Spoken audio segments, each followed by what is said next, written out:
বিএনপির ভারপ্রাপ্ত চেয়ারম্যান তারেক রহমানের উপস্থাপিত রাষ্ট্র কাঠামো মেরামতের ৩১ দফা বাস্তবায়নের লক্ষ্যে বগুড়া সদর উপজেলা বিএনপির উদ্যোগে সাব গ্রামে বাড়ি বাড়ি গিয়ে লিফলেট বিতরণ এবং জনগণের কাছে ধানের শীষের জন্য ভোট চাওয়া হয়। বিস্তারিত থাকছে ডেস্ক রিপোর্টে। শুক্রবার সকালে বগুড়া সদর উপজেলার সাবগ্রাম ইউনিয়নের ৪ নম্বর ওয়ার্ডে বিএনপি কর্মসূচি পালন করে।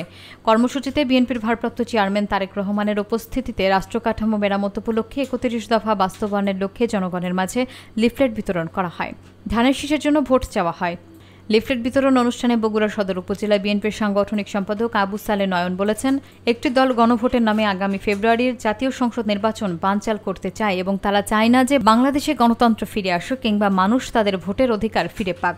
তিনি দৃঢ়তার সাথে বলেন, দেশের জনগণ নির্বাচনের পক্ষে রয়েছে এবং ষড়যন্ত্র করে নির্বাচন বানচাল করা যাবে না। তিনি দলের সর্বস্তরের নেতাকর্মীকে আগামী জাতীয় সংসদ নির্বাচন উপলক্ষে বাড়ি বাড়ি গিয়ে ধানের শীষের পক্ষে কাজ করার আহ্বান জানান।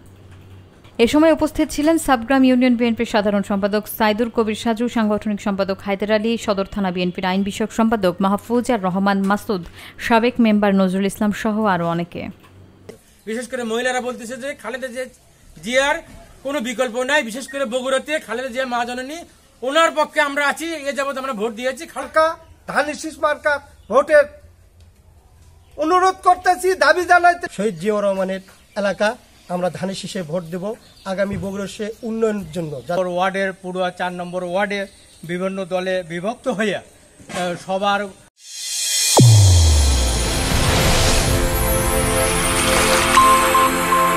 চ্যানেল A1 হৃদয়ের স্পন্দন।